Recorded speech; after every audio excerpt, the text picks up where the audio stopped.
سعید بن ابی سعید مقبری نے حضرت ابو ہریرہ رضی اللہ تعالی عنہ سے سنا کہ رسول اللہ صلی اللہ علیہ وسلم نے کچھ سوار نجد کی طرف بھیجے جو تعداد میں 30 تھے۔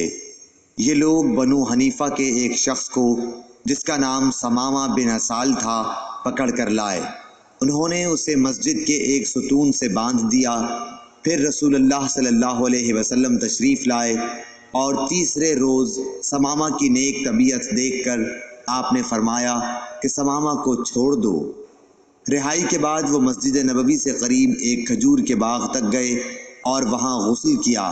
پھر مسجد میں داخل ہوئے اور کہا اشہد ان لا الہ الا اللہ وان محمد الرسول اللہ، میں گواہی دیتا ہوں کہ اللہ کے سوا کوئی معبود نہیں اور یہ کہ محمد صلی اللہ علیہ وسلم اللہ کے سچے رسول ہیں۔